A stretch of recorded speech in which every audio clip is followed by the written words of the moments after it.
I hope y'all are having a fantastic evening. We are going to go ahead now and kick things off. If you're new here to East Texas tonight, I hope y'all are having a great time. We are going to go ahead and kind of tell you guys a little bit about what we're doing here. So we're going to be talking to familiar faces around East Texas, giving you guys some of the latest talents that you might not be familiar with. And tonight we do have a pretty cool one. Best known for his decades-long role on General Hospital, Brad Maule, truly multi-hyphenate whose career spans acting, teaching, broadcasting, public service. I mean, you feel like you'd have this guy on a mural after all. He spent a lot of years in Hollywood and brought his talents back to Nacogdoches, where he's become a familiar and trusted voice within the community. Whether serving on city council, mentoring students, hosting his podcast, Made Nacogdoches, Maule has had a knack for storytelling. So let's go ahead and hear some of the stories that Brad Maule's got for you. You know, it's super fun to have you on here on East Texas tonight. Oh. Welcome in. Thank you so much. I'm glad to be here. I didn't know I did all these things. Of course, you do all these things. Let's go ahead and now just kind of chat up a little bit. Obviously, you've done acting, teaching, radio, politics. Was there ever a moment that you thought, maybe I should just relax, or is that not allowed in East Texas? Well, you know, I actually just retired from Stephen F. Austin December 31st, so I'm very not relaxed at all, actually. I'm very busy, but I don't have to go to school anymore. That's nice. Well, I guess you get, like, you know, Yeah. just a tad bit of a break, right? No, I sleep late. It's amazing. Well, I mean, I guess you're one of many that gets to sleep late too. A lucky one, I should say. Let's be honest, though. I know you said that, you know, you're not teaching anymore, but do you think that you were busier in the past in Nacogdoches whenever you were going day to day throughout, you know, SFA's campus, maybe even city councilman in Nac? Do you think you were busier then or when you were in Hollywood? Interesting question. I think I'm busier now. Strangely enough, Hollywood either is you're out of work and trying to get work, but there's so much more variety in East Texas. You know, I get up in the morning and there's city council emails and business to do. It's just fishing. There's just a lot to do here. So my days are really full here, whereas in Hollywood it was just get up and work on the soap opera and go home. Well, I mean, obviously coming off of the soap opera and then coming home, when you first came back to East Texas, what do you think was your biggest culture shock coming back? Barbecue. Sorry. You know, it is funny because once I got a job at SFA, my first day of teaching a class, I was actually late to it because in Los Angeles, being on a show, I was used to somebody calling me and saying, you need to be here at such and such time, you need to wear this, you need to, you know, it was kind of all the details were taken care of for you when you're in a show. And then I get out here and I was like, oh, wait a minute, I'm supposed to wake myself up? I don't know what I'm supposed to wear. And I mean, it was crazy, you know, and where's my makeup and hair? And it wasn't anywhere in East Texas. So, you know, I had a little adjustment to do because I was spoiled rotten. And fortunately, I managed to make it out of there. Oh my goodness. Well, let's talk about your podcast. Kind of just maneuvering on over to the next topic. I know you mentioned in an email too before this, that was something that you wanted to talk about. Your podcast, it focuses on local stories. When did you realize East Texas had better material than Hollywood? Oh man, I've lived here now 21 years, and East Texas is just, number one, it's filled with really good, honest, decent, what I call angels that sort of lift you up, take care of you, as opposed to, not to diss Hollywood or anything, but it's kind of every person for themselves out there. And here I found a lot more family kind of situation, a lot more friendly people and stuff like that. So it's amazing. And bringing up the podcast, I wanted to do it because there's so many interesting people. I mean, I interviewed Marsha K. Mason, who was one of the people that helped with the Columbia shuttle disaster when it was here. I've just interviewed so many different people in the podcast, and I enjoy it. And just a short plug here, if you want to see it, I seem to have to explain it a lot. You simply go to YouTube, type in Made in Nacogdoches, and then all 20 episodes we've done so far are there. It's also Well, on Apple Music, Amazon Music, iHeartRadio, and all those other things. quick plug in there for your podcast. Yeah, sorry. But no, you're all good.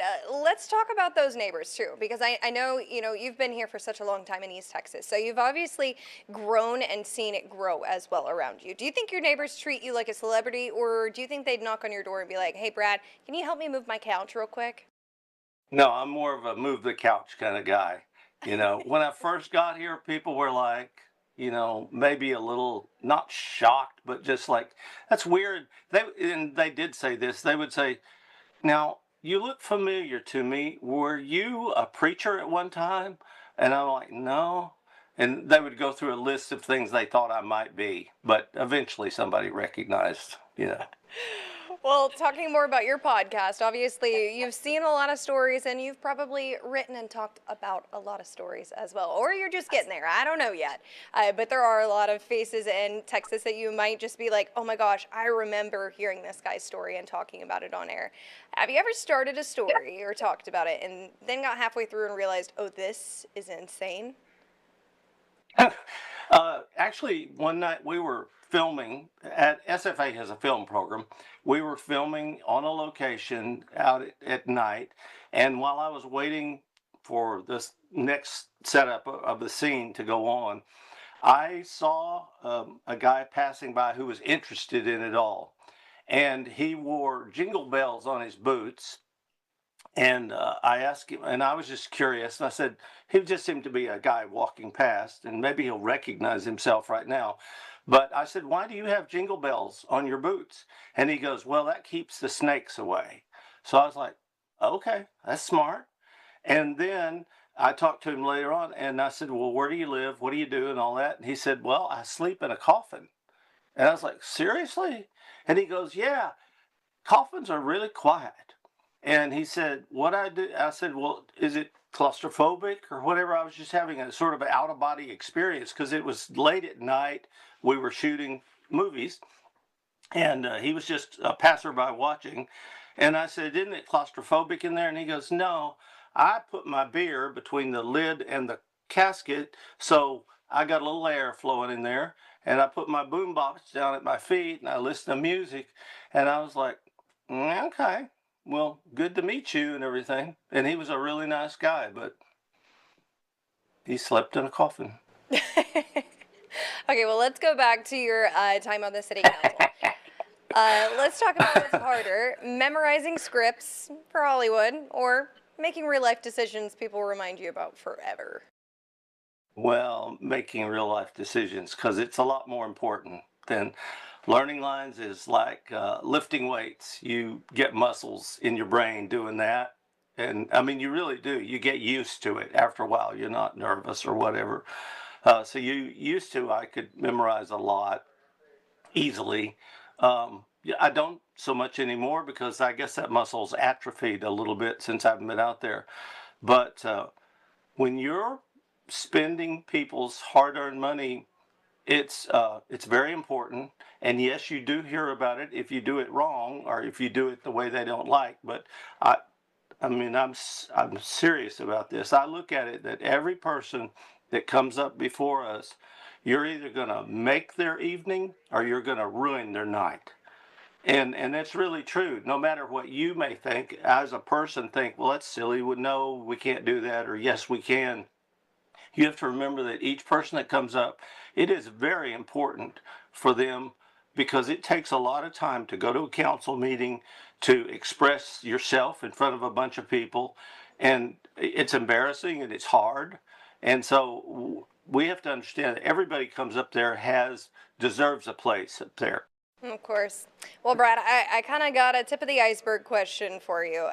How did you go from red carpets to road repairs without getting emotional? I think I would be emotional if I went from I am carpets to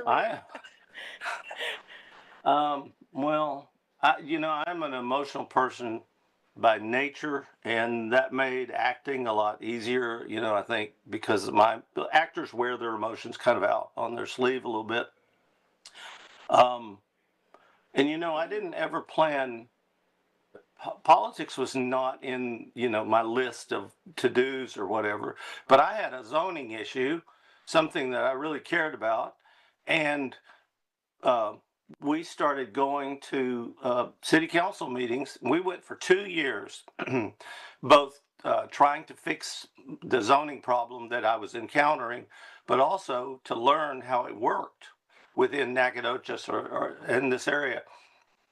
And after 2 years, that's when it happened. And, I just sort of said, well, you know what? I think I can do this.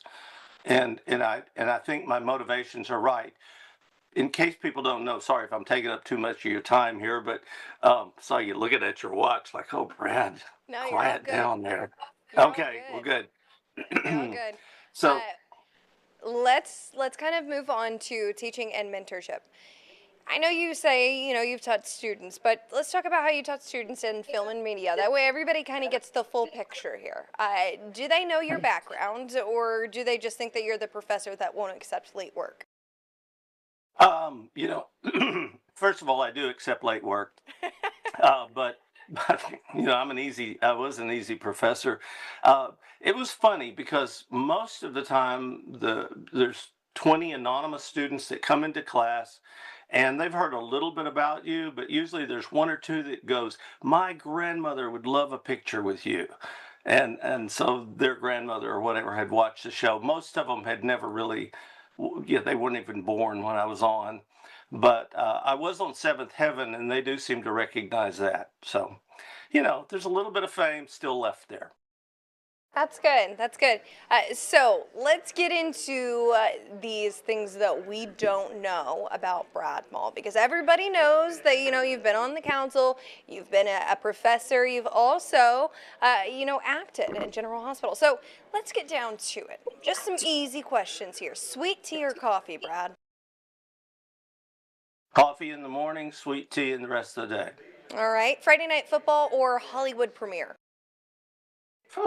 Friday night football. I didn't know which way you would go on that, Brad. I didn't know which way you would go. Podcast guest. Actually, I prefer hockey, but you're what? a hockey fan. You're a hockey fan? Yeah. Oh my gosh. I could never play hockey whenever I was little. Like, even field hockey. I just couldn't get into it. Well, my son played hockey out in Los Angeles until he was about 13 years old. So it gets real serious when you're a kid playing hockey. They would pile off the bench and all, do the hockey thing. Oh, I love it. I love it. All right. Well, podcast guest who talks too much, or a sitting meeting that runs too long? Actually, I prefer both. Everybody wants the city council to be over early, but I'm like, no. Let's dig in. Let's get to it. And podcast guests I find they're all, because I don't use professionals. I'm just using people that I think are interesting and will be fun on the show. They always say, gosh, Brad, I don't think I have anything to talk about. And after 2 hours, I'm like, okay, let's wrap this up, please, because I can't keep them quiet. Once they start talking, they have a story to tell. If Your Life in Nacogdoches was a TV show, what would be the title? The Housewives of Nacogdoches. Okay, all right. Well, it's dramatic. Let's talk about that, because you had that really quickly. So it seems like you've thought about it before, right? I already know the answer to this. You've probably thought about this before, Brad. Well, there's a lot more drama in East Texas to me than there is in Hollywood. Actually, Hollywood's very quiet and behind shrubs and all that kind of thing, and secretive and all that. Out here, people are they're just open, and they tell you lots of stuff. And there's lots more drama in East Texas. All you have to do is, if you read the police report, you'll read things like "woman slaps husband with catfish," and I'm like, that's a story. Because why did he sneak out and go fishing? I mean, it's just a Yeah. lot of possibilities there. There are some strange stories that I have read here in East Texas as well. I can't lie to you, Brad. There are some interesting things. So I understand where you're coming from with that. Well, if we're going to talk about that for a headline and a title, who plays you in the movie of your life? Like, who would be that actor that you're like, oh, he would make a really good looking Brad Maule at like the age of 17. Just throw him in this movie. Who would you cast? Well, Brad Pitt versus Brad Pitiful. So that's what you know. I mean, if we're gonna do it, people usually tell me it's like some, I don't know, some the actor in Gladiator, not the lead, but the I can't remember his name. Anyway, some old guy, usually Gabby Hayes, I guess. All right, well, Brad, what is it? Just a few fun facts about yourself that we don't know. Obviously, we know you. We've heard about your life, and we know what you're up to now. But what is something cool and kind of unusual than your everyday life that you don't share? Well, I do share it, I guess, but I'm from West Texas. Was born and raised there on a farm, out in the middle of the country, 17 miles from the nearest town. I went to school with 150 people in 12 grades. My sister graduated in the class of 4. We had, we grew all our own vegetables, and what we ate, what we grew. So my father was a farrier, horseshoeing. He was a blacksmith, so I come from a much more rural background than people realize. They think, oh, he's an actor, but I was a kid with a dream out on a farm in West Texas, and so that's maybe what they don't realize. That I was, I didn't know I was poor, but if you see pictures of where I was raised, it's kind of like the Dust Bowl, a little bit. A little bit of Proud of tumbleweed it, though. action. Oh man, those were my best friends. Oh, We rolled no. together. So I've heard some kind of scary stories about some tumbleweeds just chasing people through parking lots, getting stuck in clothing, whatever it might be, just because they're everywhere. Have you ever had one of those experiences? Growing up obviously in West Texas. Yeah, most of the tumbleweeds, they went up against a barbed wire fence, and that's where they stayed. Your biggest enemy out in West Texas is, which I get teased about out here, but I never put my hands under like in a garden or something like that, because in West Texas there's always a rattlesnake to look for. Yep. Out here it's copperheads, but a lot of people make fun of me because I always have a stick in my hand and I'm always poking, because I don't want to get bit. And where we live, that was a very common problem that people have. Plus, right. Goat heads, or what they called it, stickers. You don't go barefoot out Okay. there, because you ever stepped on a sticker or anything? Yeah, I've stepped on stickers. I've just never heard them called goat heads. Well, the goat heads have a hook on them, and they don't come out very easy. It's more like having a fish hook in your mouth. Oh, interesting. Sounds I like don't I know want where to step on it. No, you don't. You don't. Well, Brad, you've had success in multiple careers. What's something that you thought you'd leave behind in Hollywood, but it somehow followed you back here to East Texas? Uh, I, that you stumped me on that one. I mean, I I moved to Los Angeles with a dream. I thought I was going to be a movie star. Most people that move out to Hollywood think that. But what I found is that you don't know. You don't know where life's going to take you. No matter how you plan, what you're going to be seems to be predetermined by some greater plan than you have. I never thought I'd teach college. I never thought I'd never even watched a soap opera, but yet it's what probably will be on my tombstone is Dr. Tony Jones. Um, Gosh, there's just so much, you know, I don't know. I had lots of dreams, and I've lived every one of them in many ways, and I've had to actually learn to look for what's past your dreams. It's very weird. We all have dreams, but when you actually realize some of them, and then you have to get up the next morning and go on, because dreams get over. That's a real interesting thing, is to live past your dreams. I And definitely, I that's a agree. really, yeah, you're kind of living your dream, aren't you? I am. It's always been my A dream to do form what of I'm it. doing right now. So I mean, I completely understand where you're coming from, and I agree. Brad, would you say that right now, obviously, you know, you talk about your dreams. Do you think that this was always the plan or a twist in your plan? Well, it's definitely my plans are not near, the real plans, the divine plan. So you have to trust in that. Of course. Well, all right, everybody. So that was Brad Mull, who we interviewed with just a little while ago. It is just now 10:56, so it's time to take you back in time.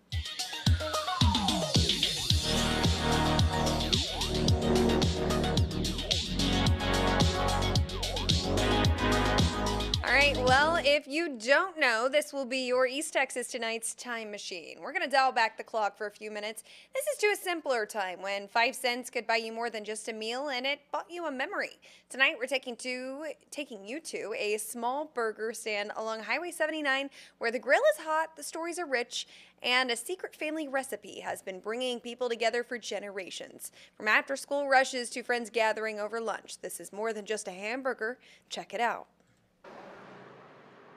Henderson's Store and More is located along busy Highway 79 toward Carthage.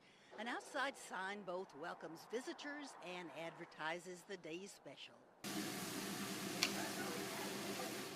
But the real special of Store and More is its hamburgers, made from a secret recipe dating back to the 1930s. No, I can't tell you our secret. Trixie Heath and her husband Mac, who died in 1992, operated their little hamburger shop in Henderson for almost half a century. Henderson kids grew up eating their burgers, and when they retired in 1979, the Heaths and their burgers were sorely missed. All right, be just a moment. When Pat and Buck Moore and their daughter Vicki opened Store and More 11 years ago, they talked their Aunt Trixie out of the secret family recipe, and their eatery has been filled to capacity ever since. Now, the family won't divulge the entire secret recipe, but it does include fresh meat and a Coke bottle to flatten the burgers. He said it fit his hand better Than anything else. in anything. He tried Dr. Pepper and everything, but Coca-Cola fit our hand better. Store and More owner Pat Moore says Trixie keeps a sharp eye on their quality control. Trixie keeps us in, she comes out and keeps us checked and makes sure we're doing everything right. She usually comes about once a week, and then people just come word of mouth. I love to come out here and eat with them, and then I see my old customers. 3 generations of Hendersonites show up at Store and More daily to get their burger fix. They hear there's a good burger out there, and there's not too many places in town you can get a fresh meat burger every day. Dr. James Mann discovered Mac and Trixie's hamburgers when he first set up practice in Henderson in 1955. It was a popular spot to visit because they had good food at a reasonable price. That reasonable price was only 5 cents a burger in the early days, and if a kid couldn't pay, well, Trixie would feed him anyway. All right, everybody. So with that is the latest there on your East Texas Tonight's time machine. We've run out of time here on East Texas Tonight, but thanks for watching. We'll be back here with your weather extra in just a few.